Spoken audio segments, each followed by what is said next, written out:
Tema kita pagi ini tentang otoritas Allah mengubah dunia. Kita percaya bahwa bukan kepintaran kita, bukan kekayaan kita, bukan kehebatan kita yang bisa mengubah dunia kita. Dunia keluarga kita, dunia kerja kita, dunia pendidikan kita. Terkadang kita sering melakukan untuk mengubah kehidupan kita tuh menggunakan akal pikiran kita. Sering tuh. Saya di kehidupan berkali-kali melakukan seperti itu. Dan hasilnya apa? Senangnya cuma sesaat. Ya, kita membahagiakan istri kita pakai uang. Kita membahagiakan suami kita pakai kepintaran istri memasak misalkan. Atau kita membahagiakan anak kita pakai pendidikan yang bagus, pakai uang yang banyak. Pertanyaannya, apakah istri atau suami kita atau anak kita akan senang terus? Enggak. Terkadang apa yang kita beri nggak sesuai dengan keinginan kita kan. Kita berharap A sama pasangan kita atau sama anak kita atau sama teman gereja kita, ternyata kita dapatkan B. Kenapa seperti itu? Karena kita menggunakan otoritas kita. Karena kita menggunakan akal pikiran kita yang merasa tidak benar. Sedangkan yang benar hanya Yesus. Kita menggunakan, wah saya pintar, lulusan S1. Kita menggunakan kepintaran kita untuk berbohong lah, untuk hal-hal yang baik juga terkadang. Tapi hasilnya nggak sesuai terkadang dengan harapan kita. Seringkali ya hidup kita seperti itu kan. Teman di gereja, wah saya nggak bisa bergereja di gereja A karena nggak pas dengan telinga saya, dengan mata saya, nggak pas teman-temannya dan lain sebagainya. Kenapa seperti itu? Karena kita menggunakan akal pikiran kita. Coba kalau kita menggunakan otoritas Tuhan di dalam hidup kita, di dalam hati kita, di dalam pikiran kita, kita akan mencintai loh mereka. Biarpun kita ke gereja yang, misalkan kita lagi main di Jakarta, kita ke gereja di Jakarta, kita gak akan merasa asing. Kenapa? Karena kita menggunakan otoritas Tuhan. Bahwa kita mencintai apa yang Tuhan cintai. Ada amin? Prinsip kita harus seperti itu Bapak Ibu. Mencintai apa yang Tuhan cintai. Kita ke tema saya akan bicara 3 tokoh yang menurut saya memberi saya inspiratif. Pertama, saya akan berbicara tentang Yunus. Bapak Ibu tahu kan Nabi Yunus? Udah dapat, ini sering kali loh. Di kehidupan kita begitu. Sering kali di kehidupan kita begitu, di keluarga kita, di pekerjaan kita, dan di kehidupan gereja dan sosial kita. Kita lihat Yunus. Yunus disuruh Tuhan ke Niniwe. Tapi Yunus menolak. Kenapa? Karena Yunus berpandangan bahwa kota Niniwe itu sulit.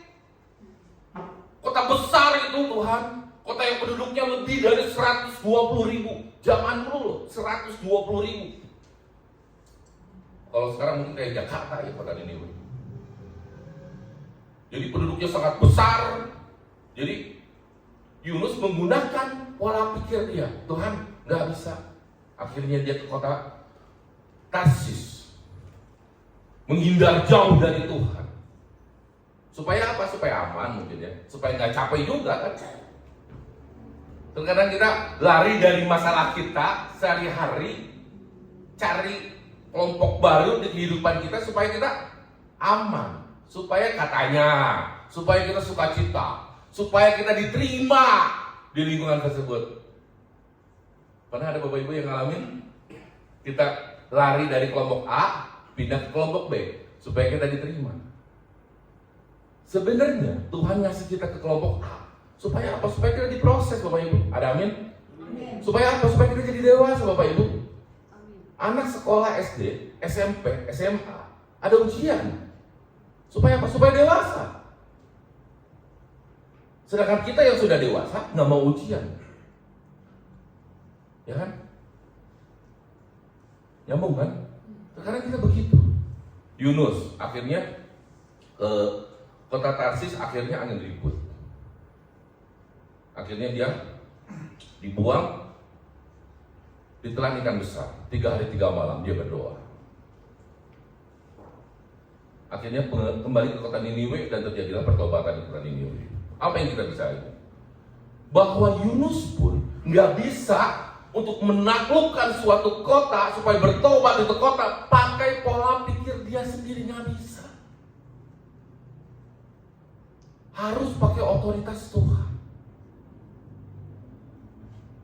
Sering kali di diri kita tuh begitu diulang-ulang. Udah tahu firman Tuhan, udah baca Alkitab, tutup baca Alkitab, lakukan lagi pola pikir kita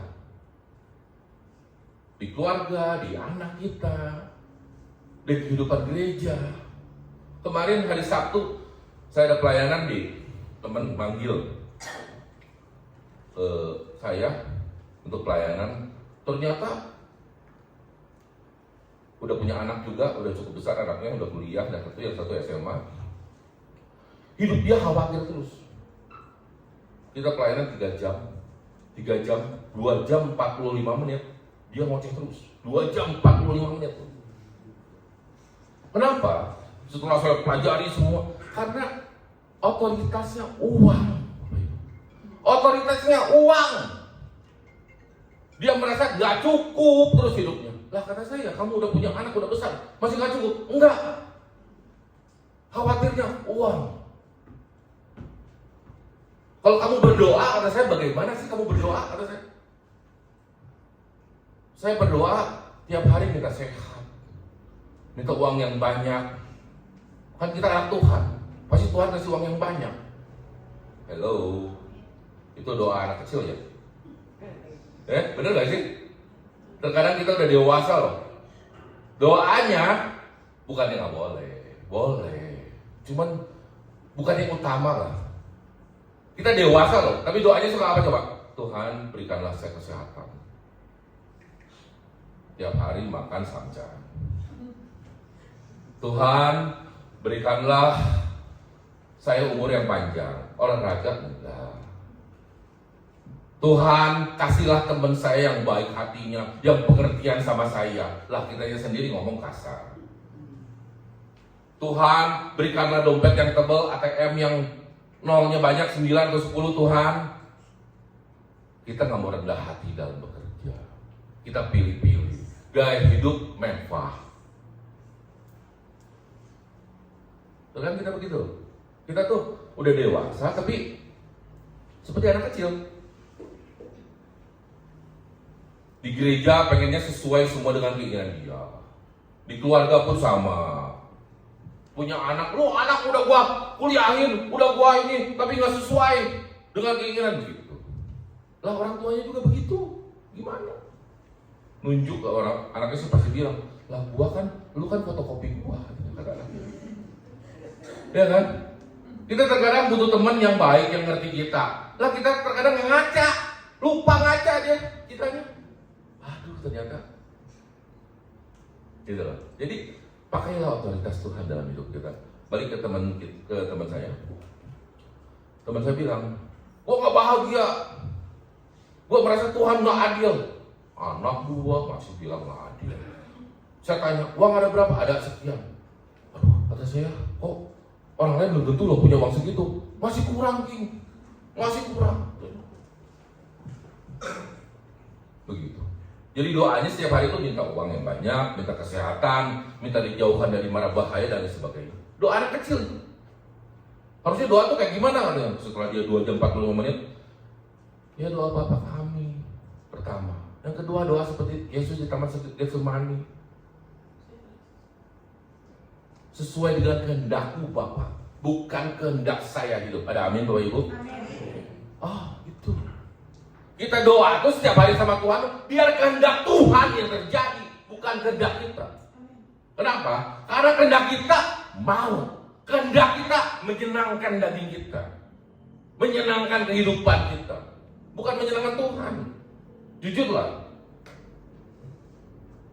saya pribadi pun masih berusaha banget ini untuk untuk menyenangkan Tuhan setiap jamnya. Kalau saya malas sedikit di pekerjaan, saya ingat, Tuhan, saya lagi menyenangkan daging saya. Bahaya nih. Saya harus menyenangkan Tuhan. Telepon jemaat, nanya kabarnya, doakan. Ya kan? Itu menyenangkan Tuhan kan? Tapi kalau kita lihat TikTok terus, lihat Instagram terus, pamer foto kita terus, kita butuh like, butuh pengakuan.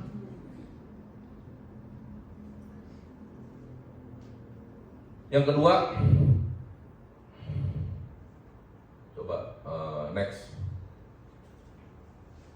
Karena begitu besar kasih Allah akan dunia ini, sehingga Ia telah mengaruniakan anaknya yang tunggal, supaya setiap orang yang percaya kepadanya tidak binasa, melainkan beroleh hidup yang kekal. Yohanes 3 ayat 16. Mungkin Bapak Ibu sudah mendengarkannya 1000 kali kayaknya.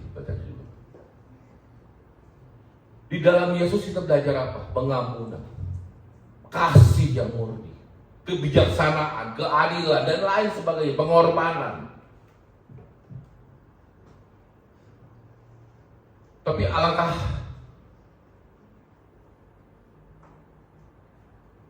kakunya kita dalam hidup bahwa kita tuh percaya Yesus, tapi nggak mau melakukan seperti yang Yesus lakukan.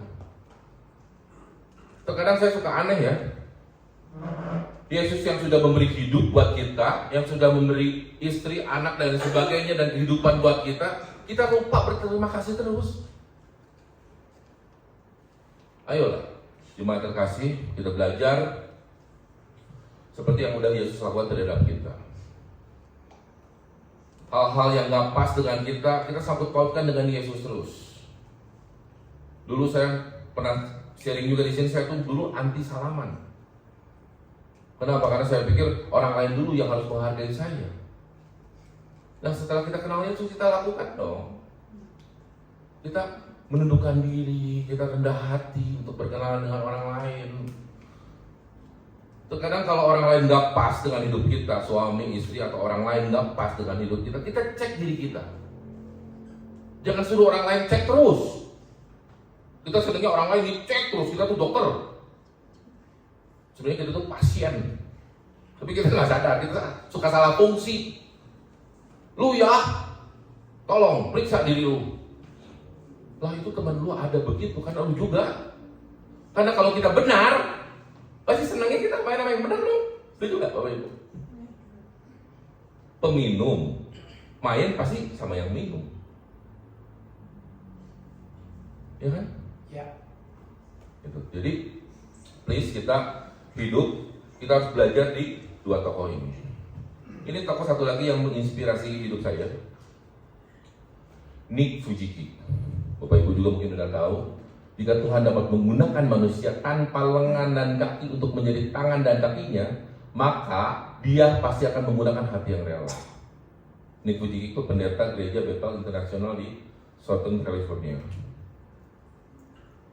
Dia juga motivator kelas dunia.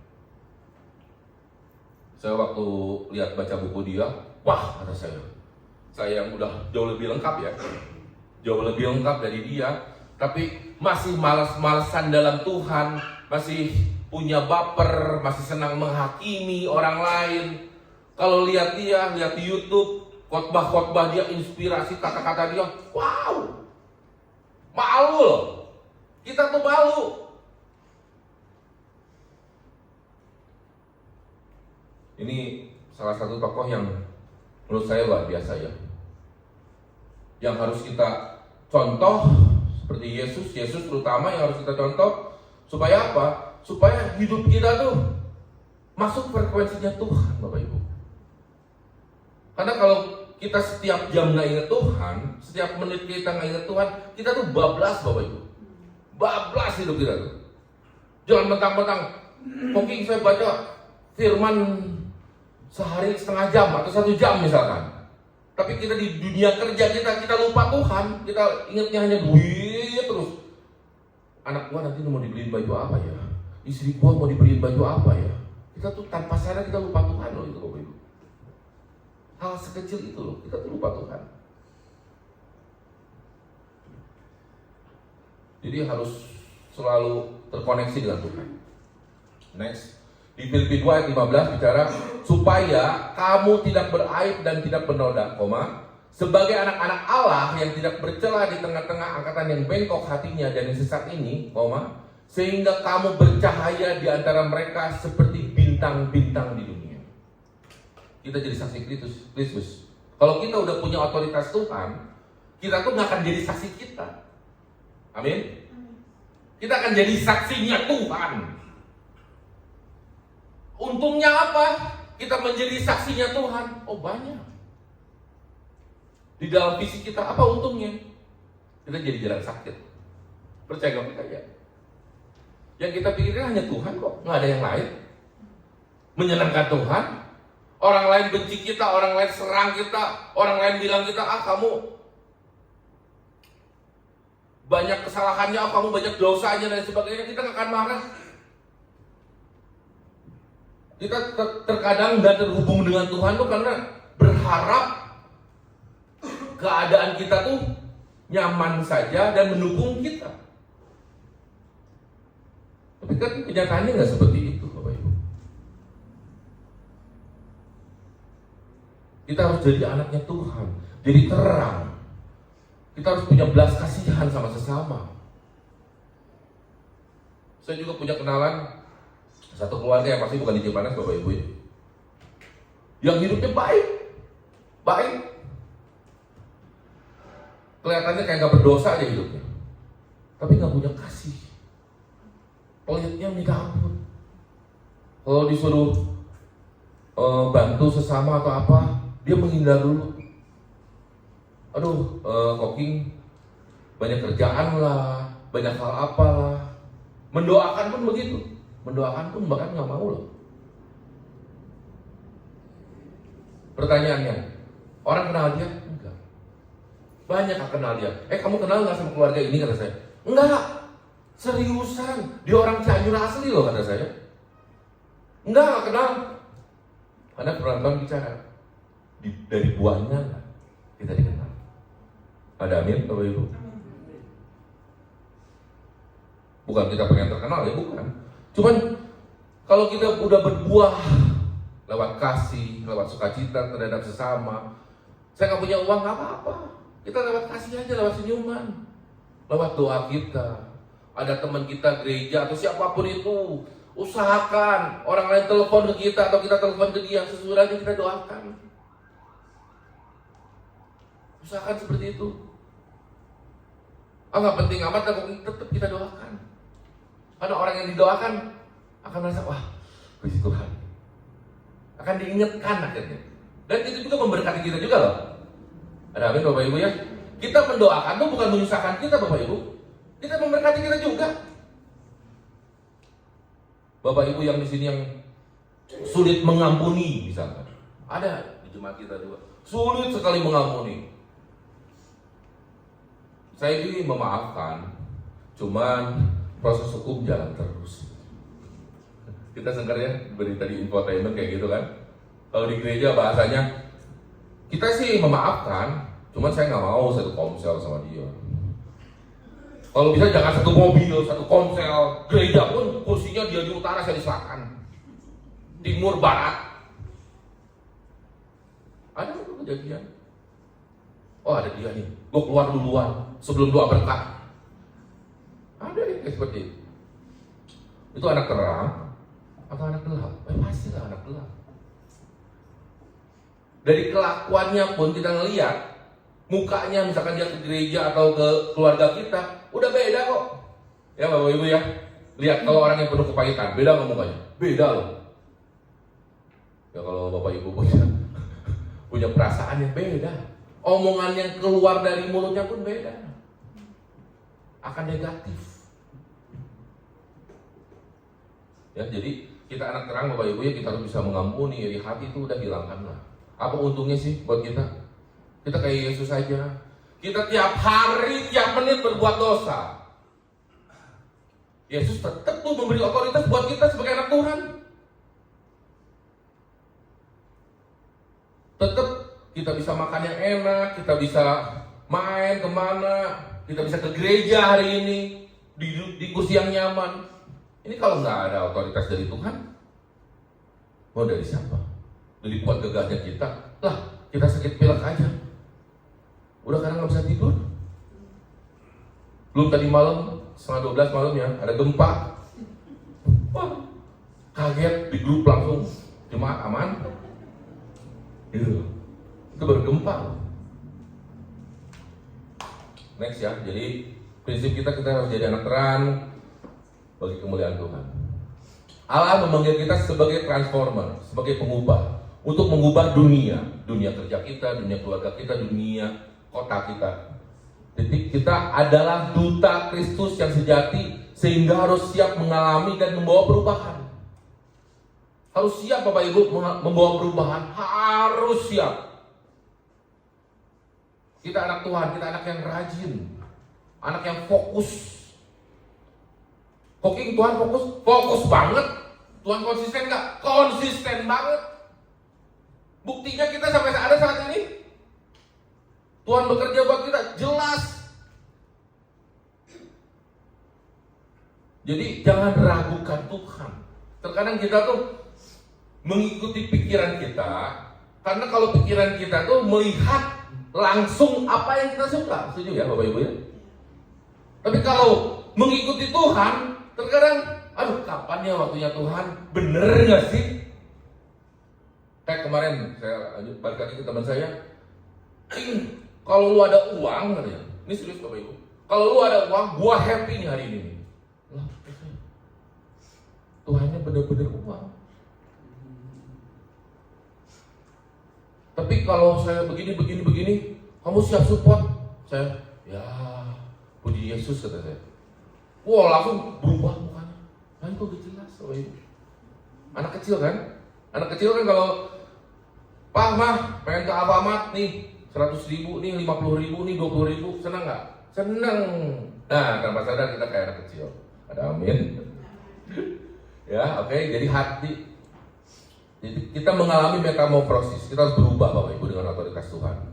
Dibenarkan Allah, berubah dari manusia lama menjadi manusia baru. Hati yang penuh dengan belas kasihan tadi udah dibahas, kita harus punya belas kasihan terhadap semua yang Tuhan cintai. Titik, nggak ada koma. Kita mempunyai belas kasihan terhadap semua yang Tuhan cintai. Semua suku, agama, ras, semua. Karena ada maksud Tuhan menciptakan itu semua. Ada amin. Jangan berdebat lagi dengan hal itu. Kita harus rindu menolong orang lain. Nah ini penting Bapak Ibu ya, kita harus mengerti hati sesama. Gembala kita bilang Pak Ampi bahwa kita tuh harus mengerti hati sesama. Puji Tuhan, dulu saya nggak mengerti hati sesama. Yang saya ngerti hati saya sendiri. Puji Tuhan, setelah bertobat, berproses setiap harinya, Tuhan tambah-tambahkan akhirnya bisa mengerti hati sesama. Karena hebat saya? Bukan. Karena otoritas saya Tuhan. Coba kalau otoritas saya, kenyamanan saya, yang saya ngerti apa? Kapan ya mau ke spa? Kapan ya mau pijet lagi? Kapan ya saya mau jalan-jalan lagi? Gitu kan. Jadi yuk kita belajar untuk rindu menolong orang lain, melayani keluarga kita. Ini penting banget Bapak Ibu. Terkadang kita sibuk dengan bekerja, sibuk dengan apa, tapi terkadang kita suka lupa dengan melayani keluarga kita. Dengan penuh tanggung jawab, melayani pekerjaan Tuhan dengan ketulusan hati dan senantiasa berupaya menjadi terang untuk membawa perubahan. Harus membawa perubahan. Titik, itulah transformer sejati. Next, yang pertama, kita diberi otoritas dan tanggung jawab dengan tidak mencari dengan tidak mencari kepentingan sendiri atau puji-pujian yang sia-sia. Sebaliknya hendaklah dengan rendah hati yang seorang menganggap yang lain lebih utama daripada dirinya sendiri. Wow. Sulit, cuman harus bisa. Supaya kita jangan hanya kita terus yang ini berkati. Itu bantu juga sesama kita. Partner kita di gereja, di keluarga, di pekerjaan kita. Kita support hal-hal yang mereka mungkin punya kekurangan di situ. Kita utamakan juga. Supaya apa? Supaya kita menjadi terang bersama-sama. Ada amin Bapak Ibu? Waktu saya dipilih jadi pembicara, saya bilang begini di gereja, saya bilang begini, aduh kata saya, karena saya dulu kan orang yang bebal untuk bertobat ya, saya udah kebayang nih, aduh kata saya, seperti Mission Impossible. Nah ini masih pakai pola pikir saya tuh. Tapi setelah baca firman, banyak hal, dengar pendeta khotbah dan sebagainya, akhirnya saya tahu di gereja itu hal yang sangat luar biasa bisa terjadi, Bapak Ibu. Kalau kita pelayanan memberi makan sama orang, ya, memberi bantuan SPP sama sesama kita, itu menyenangkan dia paling sehari atau sebulan atau setahun 2 tahun, betul nggak, Bapak Ibu? Tapi kalau kita di gereja membawa orang masuk dalam kerajaan Tuhan, wow! Dan satu keluarga itu bertobat, mengerti firman, dan sama-sama menjadi bintang di dalam kehidupan, mengerti akan kasih Tuhan dan sebagainya. Keluarga itu menjadi utuh kembali, si anak itu menjadi rajin. Bukan itu luar biasa? Selamanya. Dan orang tersebut akan menjadi saksi Kristus yang lain. Kamu ke gereja dong, saya dipulihkan loh oleh Tuhan. Saya dipulihkan karena gereja loh. Nggak usah kita suruh-suruh keluarga tersebut atau orang tersebut untuk mengabarkan Injil, dia sendiri. Kalau dia udah kenal Tuhan, udah hatinya ada Tuhan, dia sendiri akan aktif kok. Ya, kita manusia kan sama kan? Ada makanan enak di jalan mana, kita akan share di grup. Lu makan bakso di sini loh, enak loh. Gitu kan? Oke, jadi kita kalau diri kita sendiri sudah beres, ya kita harus utamakan sesama kita. Karena utamakan sesama sama dengan mencintai apa yang Tuhan cintai. Next.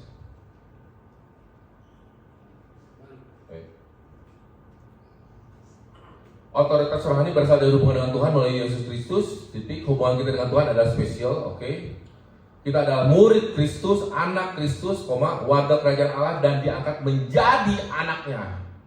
Titik. Karenanya ini bukan hanya tentang kekuatan atau kuasa, tetapi juga tentang kebijaksanaan, kasih, dan keadilan yang datang dari Allah, karena kita adalah anaknya. Diulangi lagi, karena kita adalah anaknya. Titik. Tidak boleh kita menyalahkan otoritas yang Tuhan berikan. Dalam menggunakan otoritas haruslah disertai dengan tanggung jawab. Otoritas rohani yang diberikan Kristus bukan untuk tujuan pribadi atau kekuasaan, tetapi untuk melayani Bapak Ibu ya, di asar, di pemuji-pemuji, dalam hal apapun, di luar gereja pun melayani fakir miskin, yatim piatu dan sebagainya, membangun pendidikan, membangun kesehatan sesama dan sebagainya, dan membawa pemulihan dalam rangka mengubah dunia.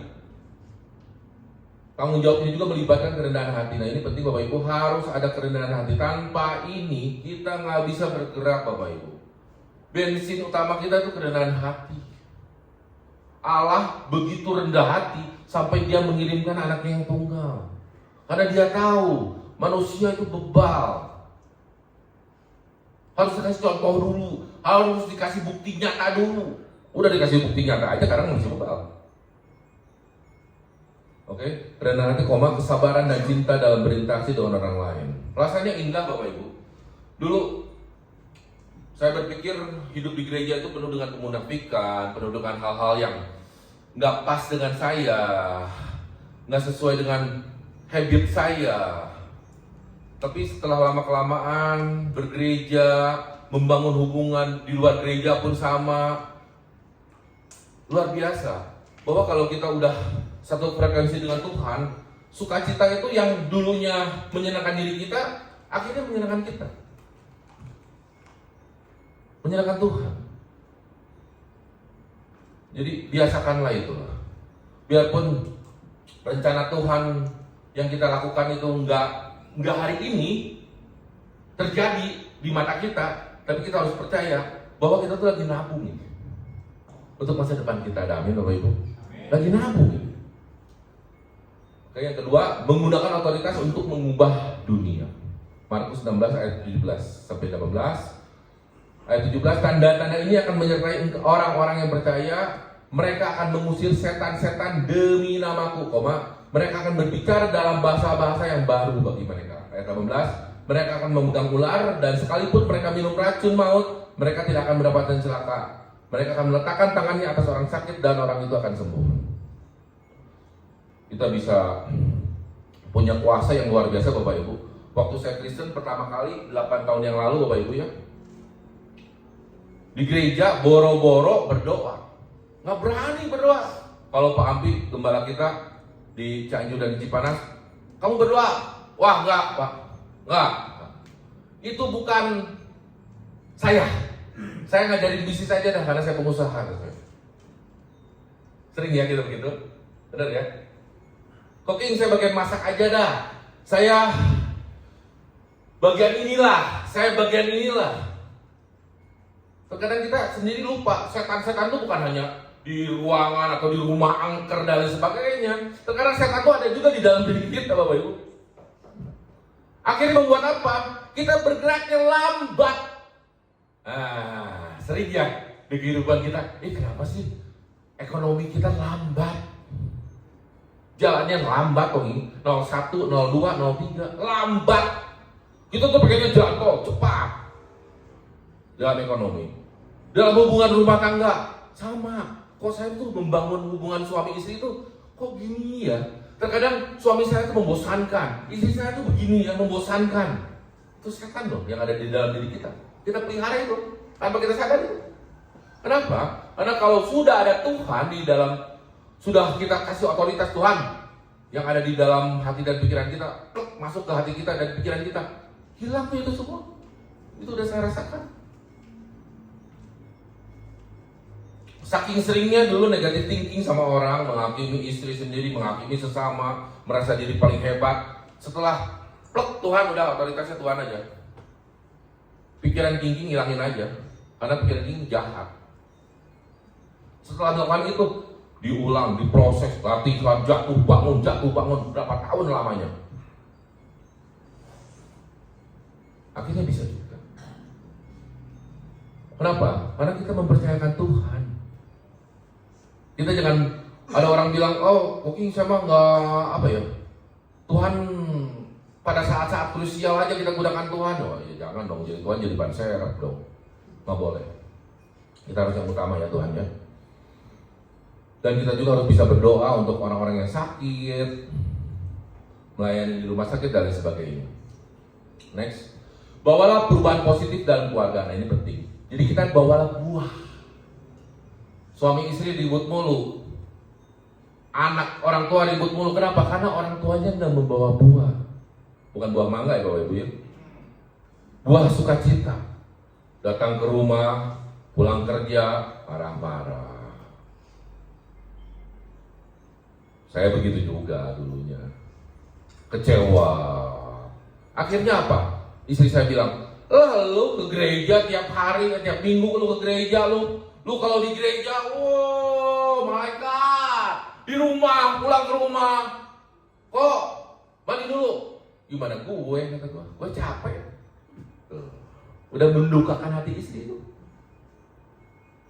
Udah istri marah baru aja suami ya, terkadang ya bapak-bapak ya. Kalau istri udah marah tuh baru aja, aduh saya salah ya, maafkan saya sayang ya, maafkan. Ya karena begitu kan, sering tuh begitu tuh. Maafkan saya sayang ya, kayaknya saya salah deh. Nah, kenapa? Seperti itu. Karena kita pakai pola pikir kita. Tapi kalau kita pakai pola pikir Tuhan, kita capek pun, sayang mau makan apa enggak? Tuh istri misalkan kita lapar nih, pulang ke rumah nih, istri nggak nyiapin makanan, malah tiktokan, joget-joget kan. Sayang, saya pulang. Nggak didengerin dan sebagainya. Istri malah joget-jogetan gitu ya. Sayang, saya pulang. Tetap aja sih. Lama-lama istri kita akan melihat kok, ini laki gua bersalah pun tetap dia membawa buah dalam keluarga. Ada amin? Para suami juga, tolonglah kalau istri bermasalah kita tampilkan Kristus itu. Tapi rugi loh, kita menampilkan Kristus rugi. Udahlah, belajar. Pasti nggak rugi kok. Yang ketiga, mengimpartasikan pergerakan dengan kuasa. 2 Timotius 1 ayat 6-7. Karena itulah aku peringatkan kau untuk mengobarkan karunia Allah yang ada padamu oleh penumpangan tanganku atasmu. Ayat 7. Sebab Allah memberikan kepada kita bukan roh ketakutan, melainkan roh yang membangkitkan kekuatan kasih dan ketertiban. Ini penting Bapak Ibu. Segala sesuatu yang di Bapak Ibu saat ini ada di pikiran dan di hati, ketakutan, khawatir, iri hati, apapun yang itu nggak menyenangkan Tuhan, itu pasti dari iblis. Dan lawan, pasti bisa. Lawan, jangan pakai kekuatan sendiri, pakai kekuatan Tuhan. Udah sering dengar pendeta ini ngomong, bosen katanya kayak gitu. Mau di Jakarta, mau di Cianjur dengar khotbahnya gitu, pakai kekuatan Tuhan. Ya memang gitu kok. Mau gimana kita masuk surga kalau kita nggak satu frekuensi dengan yang punya surga, ada amin? Ya kan? Emang mau pakai kekuatan siapa? Nggak ada lagi, pakai kekuatan Tuhan. Lakukan, baca Alkitab, lakukan. Baca Alkitab, lakukan. Baca Alkitab, lakukan. Jangan pakai kekuatan uang, akan mengecewakan, percaya. Kita pintar, kecewa juga. Ujungnya pasti kecewa. Jadi kekuatan bisa membangun kasih juga kalau dalam otoritas dan ketertiban juga. Kita yang biasanya malas dan lain sebagainya, bangun siang dan lain sebagainya. Kalau kita berdoa sama Tuhan, Tuhan, saya mau rajin seperti Tuhan karena Tuhan juga sudah rajin terhadap hidup saya. Kita bisa kok bangun pagi. Hidup kita akan normal seperti orang lain. Jadi penting ya, karunia yang ada pada kita maksimalkan. Tolong yang punya talenta, yang sudah terlihat punya talenta, jangan malas-malasan bekerja. Lakukan semuanya seperti untuk Tuhan. Saya suka sedih ngelihat banyak di antara kita yang menyia-nyiakan waktu dan talentanya. Hanya untuk apa? Untuk bergosip, kafe dan lain sebagainya, nggak jelas untungnya. Ya kalau ditanya pulang ke rumah, apa sih untungnya kamu bergaul dengan si A? Ih, happy doang. Saya akhirnya punya teman yang saya mau menerima kekurangan saya. Tapi kita lupa, harusnya bukan itu. Itu kan kita anak kecil juga kan. Harusnya kita punya teman tuh yang saling membangun. Nah terkadang manusia tuh gak suka saling diingetin. Jadi ya senangnya sama yang cekakak cekikik. Grup WA juga temennya yang ngomonginnya tentang kehidupan dunia. Kita gak senang tuh ngobrolin tentang firman Tuhan. Aduh, senangnya begitu. Yang membuat kita happy ya senangnya. Tolonglah, bukannya nggak boleh, cuman jauh sekali kurangin intensitasnya. Jauh sekali kurangin. Menggunakan otoritas rohani untuk mengubah dunia lebih dari sekedar membuat perubahan. Itu tentang memperluas kerajaan Allah. Ada amin ya, kita harus memperluas kerajaan Allah. Ini yang utama loh. Mencerminkan karakter Kristus dalam setiap aspek kehidupan. Ini melibatkan kombinasi dari kepemimpinan yang kuat, kasih yang tulus, dan kerendahan hati yang mendalam. Dengan menerapkan prinsip-prinsip ini, kita dapat menjadi agen perubahan yang kuat di dunia, mengimpartasikannya, mendemonstrasikannya kepada generasi selanjutnya. Jadi buah itu akan selalu dikenang Bapak Ibu. Setuju ya? Presiden pertama kita Soekarno dikenang. Mau 200 tahun kemudian kita dikenang. Yesus yang sudah mengorbankan dirinya 2000 tahun yang lalu, kita kenang. Kita ingat. Dan kita harus berupaya seperti beliau, seperti Yesus. Jangan sampai kita meninggalkan jejak-jejak. Aduh, puji Tuhan dah, si A akhirnya masuk ke pangkuan Bapak. Jangan. Hidup kita jangan mendukakan sesama kita. Biarpun orang lain itu menyebalkan, percayalah, lakukan seperti yang sudah Yesus lakukan terhadap kita. Untungnya nggak ada. Percaya Bapak Ibu. Mengampuni sesama, memaafkan sesama, itu sebenarnya lagi memberkati kita. Lagi memberkati kita. Kita menjadi dewasa. Pekerjaan mukjizat adalah suatu kemampuan dari Roh Kudus yang diberikan kepada warga kerajaan Allah untuk melakukan suatu mukjizat. Ya kita percaya mukjizat itu ada pada Tuhan karena kita anak-anak Tuhan. Kita mendoakan orang sakit menjadi sembuh, orang buta menjadi nggak buta. Kita harus percaya itu Bapak Ibu, karena kita anak Tuhan, kita udah dikasih otoritas sama Tuhan. Ada amin? Jangan batasi kuasa Tuhan. Ini seringkali manusia tuh membatasi kuasa Tuhan, bahwa Tuhan tuh nggak ada. Terkadang kitanya aja nggak mau menunggu prosesnya. Tapi selain menunggu proses pun kita pun harus aktif.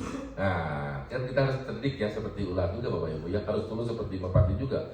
Kita juga harus tanya, Saya sering dulu bertanya ke gembala saya, ke Pak Ambi, ke gembala Jawa Barat, ke Pak Bob. Pak Bob, saya begini hidup saya. Oh, King masih salah. Hidup kamu harusnya begini. Tanya, proaktif. Proaktif hidup kita itu. Oh, saya introvert, saya nggak proaktif. Harus proaktif. Tanya ke suami kita, apa sih kekurangan kita? Harus proaktif. Sampai saya tanya, sampai hal-hal kecil loh, saya tanya sama istri saya, yang profil WA gimana? Ganti pakai profil WA aku yang lagi cantik katanya. Oh ya. Orang pada WA saya yang japri, ini kok tinggi bukan dia? Kok profil WA-nya perempuan katanya? Tapi tujuan saya apa? Menyenangkan istri saya. Setuju Bapak Ibu? Senang nggak istri saya? Senang. Mendewasakan saya. Supaya apa? Supaya kita jadi rendah hati. Itu hal sepele ya. Tapi terkadang kalau suami istri, wah, lu gua rahasia lu. Waduh, janganlah Bapak Ibu. Kita belajar supaya kita punya otoritas Tuhan untuk memuji musik, silakan. Kita harus punya otoritas dan tanggung jawab. Yang kedua juga kita menggunakan otoritas untuk mengubah dunia. Yang ketiga kita harus melakukan pergerakan dengan kuasa. Penting Bapak Ibu ya, di dalam hidup kita harus banyak praktek. Mengetahui firman Tuhan itu baik, bagus. Cuma mempraktekkan itu juga sangat perlu. Jangan kita anggap enteng firman Tuhan itu biasa-biasa saja. Enggak. Banyak hal yang Tuhan akan tambahkan ke dalam kehidupan kita. Ada amin.